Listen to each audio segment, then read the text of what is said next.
Sage Wanderer here, and welcome to episode 14 of Unmasking the Dark Side, Sex Magic.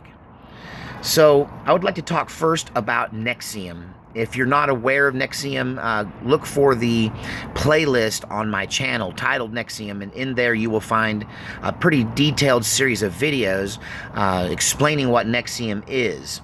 I'm going to recap a little bit, but if you really want to know about the kind of the foundation and genesis of what I'm talking about, you'll need to go back and see those previous videos, or have an understanding on your own of what NEXIVM was and is involved in.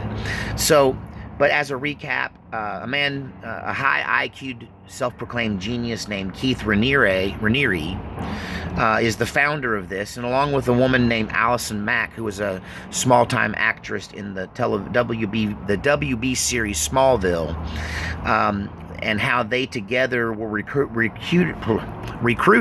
young starlets from Hollywood and branding them as sex slaves. Now, this leads me to what I'm talking about today, is about a recent story that is circulating on the internet by a man named Ben Semkus, and that's spelled S-Z-E-M-K-U-S. Benjamin Semkus.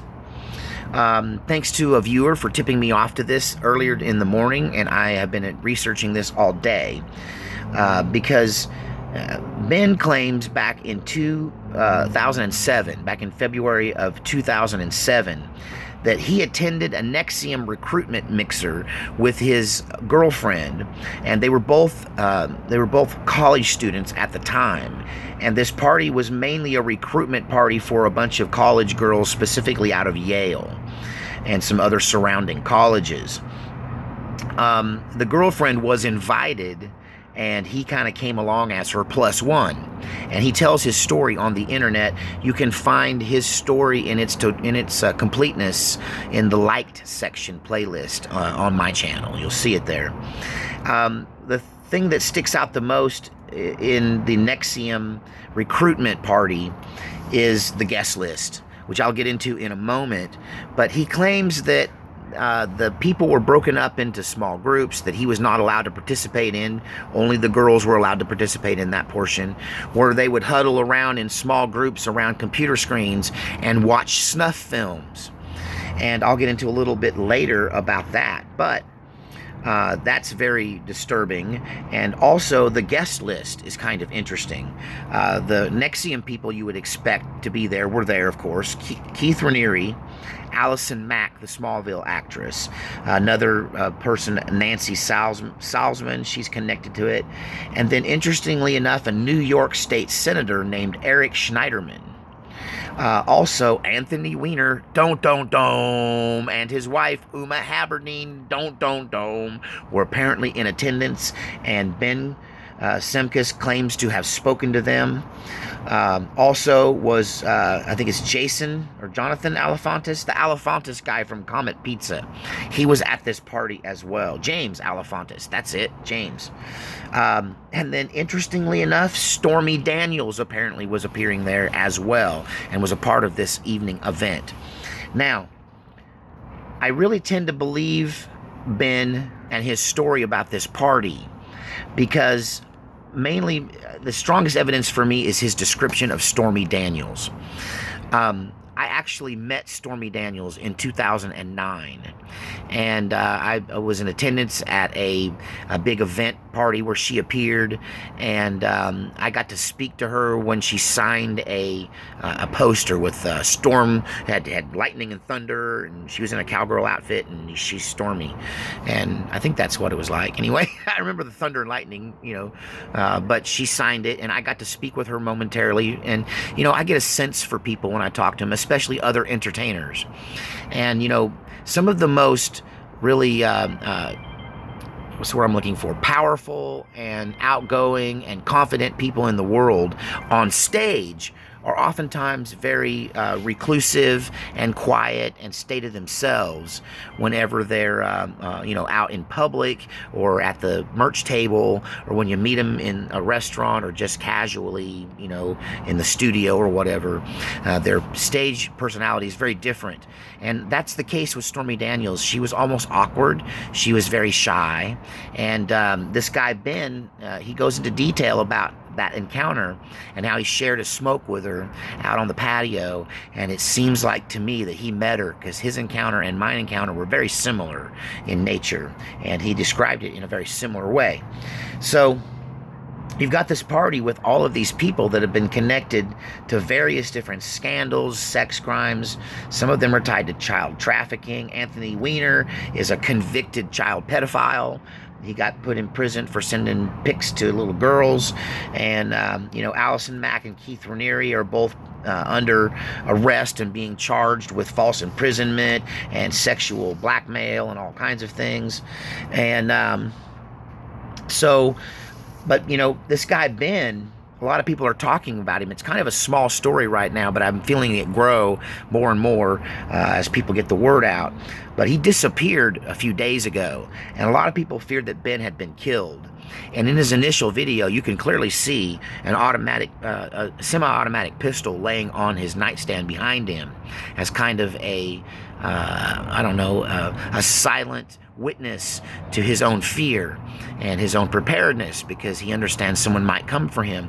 So a few days ago, he disappeared, and everyone was afraid he'd been killed.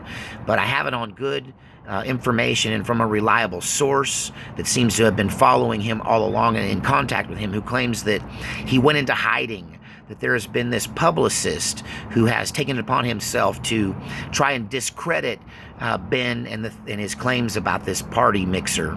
And we figure he probably works for NEXIVM, and it's their job to discredit this guy. And he doxed him and published his home address. And so rightfully so, Ben split and is currently safe and well and in hiding. So I believe that all of this behavior is it's related to MKUltra. It's the kind of the showing of the snuff films, the sexual dominance, the enslavement, the melon twisting that's going on here is almost like a light version of MKUltra. And I think what we're seeing is the very introductory and the very first phases of the Monarch sex kitten training program for young women to create these sex slaves for the rich and famous to use and abuse at their will. And that's what this is about. It's the very beginning of that training, which goes much deeper until they can almost use this same kind of torture and imagery and mind melding and fracturing and creating new personalities and personas to create these Mata Hari type of spies, like maybe Stormy Daniels. Don't. Is she MKUltra? She's got all the earmarks for it.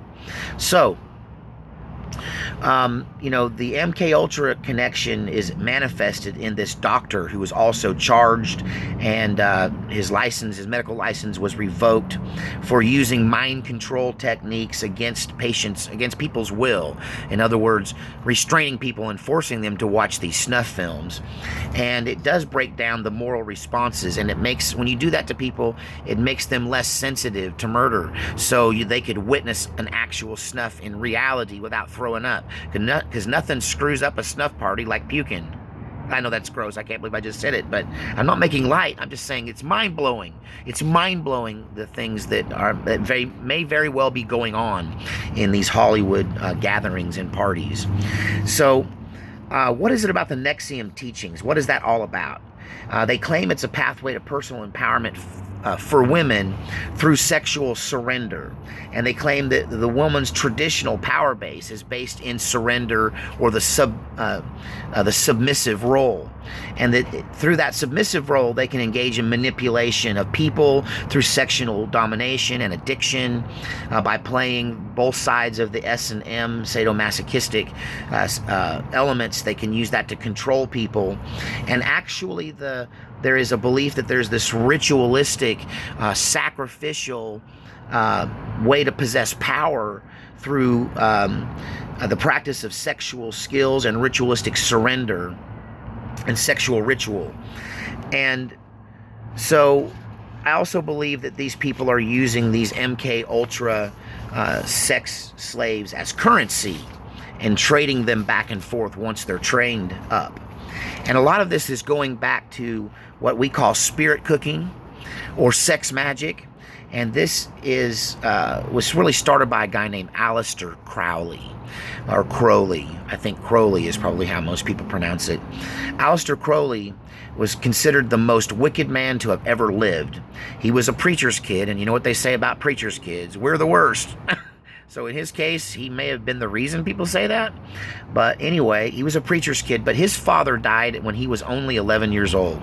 And this left him bitter against God for taking his father away. It left him kind of half trained up in life, and his mother was forced to take over his training, and she enforced her Puritan morality upon him in a really dominating way, which caused him to rebel.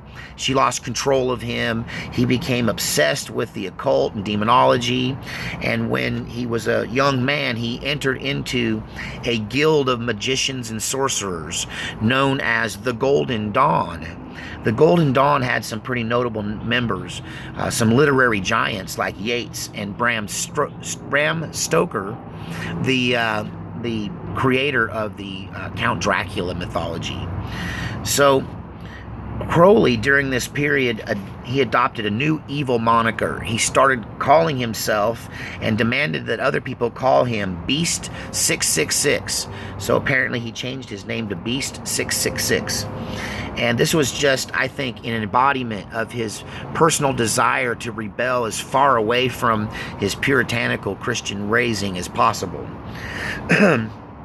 So at this point, he becomes obsessed with black magic, and he finds the Golden Dawn to be kind of like the kiddie pool of magic. And since they're just kind of toying with it, they're too nice, they're too good, they're involved in child's play, and he abandons them for a more aggressive pathway of demon conjuring, which I believe led to his possession by multiple entities.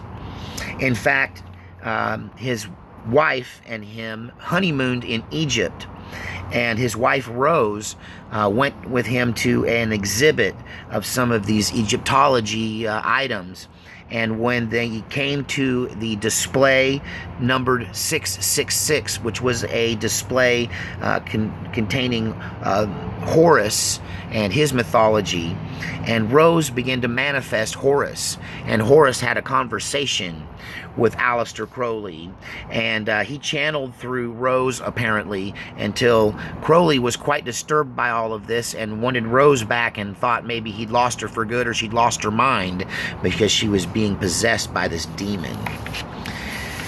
But Crowley kept pursuing that experience for himself until he eventually became demon possessed and proudly would channel demons and write books through them. And his main book is called The Book of the Law. And in that book is the concept that is alive and well today in Hollywood and members of the left. And you see this on t-shirts, and it's do what thou wilt, or do what thou will, or do what you want, or do what you will. In other words, if you will it, do it, without regard to what's right or wrong or other people's feelings. And that this idea of the ultimate narcissism being the pathway to spiritual enhancement was something that Crowley claimed in this book and has spread down through our society like a poison. And, you know, there's this notorious story where Crowley was mountain climbing, and he was at the bottom of the hill in the base camp, and he had his tent off to the side, kind of away from the group, and he was drinking tea when he heard an avalanche occur with dozens of men who had got caught in the avalanche. And the mountain of snow comes all the way down the mountain until it's almost right next to the tent of Crowley, and you have all of these buried and half-buried men, and they're all screaming for mercy and begging for their lives, and he's the only able-bodied person in the group that was not wiped out by this. And instead of helping anyone, he sat there and drank his tea and listened to them intently as they all slowly perished. Wow. And he called that experience the most liberating experience of his life. So now you can see why this guy was so wicked, some of the things he did. So Crowley then later forsaked his own wife for a gay relationship with his black magic apprentice. And he and his male apprentice engaged in sadism and masochism. They did a lot of drugs like cocaine, opium, and hash.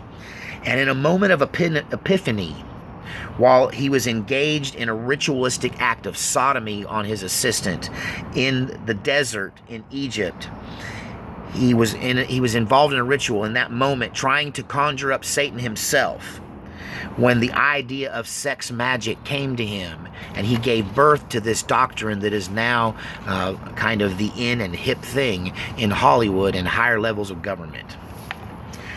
So Crowley started a cult after he had this experience, a cult based in sexual hedonism and sexual excesses and torture and sadomasochism and all of it. Bondage and discipline and everything was included here, and all tied in with occultic spiritual behavior and actions and rituals. A lot of black magic. So he started a thing called the Abbey of Thelema in Sicily, and there was a lot of drug-fueled satanic orgies, animal and human sacrifices, imprisonment and torture, blood drinking, self-mutilation and cutting. They had a thing called a nightmare room, and the walls were decorated in these murals that had images of Crowley on the wall performing acts of sex and torture on people. And they were forced to take drugs and stare at these images for hours in isolation. And it very much starts to sound like MKULTRA training and the MKULTRA programming. And they engaged in spirit cooking and mixtures of blood and semen and other bodily fluids with herbs to create different spells and with different outcomes. And they did all of this until the abbey was forcibly closed when local Sicilian authorities were tipped off to what was going on out there, when one of Crowley's disciples died from an infection from drinking cat blood. Whew! That's the darkest of the dark side right there. Gosh, I almost hated making this video. But this sex magic is something now that has spread into Hollywood. This Abramovich woman that many of you have heard about, she is directly connected to people like Jay-Z and Beyonce, to people that like John Podesta and Tony Podesta, who have close lifelong ties with Hillary Clinton and Barack Obama. And you start to see all of this interconnection between Hollywood, the rich and famous of the Blue Bloods, the leaders, the movers and shakers, the industrialists, the mega rich, and all of our leaders, and how all of this has been compromised. And once again, we see manifesting today this evil that has somehow survived down through time. So thank you for your time, and join me next time as we delve deeper, unmasking the dark side.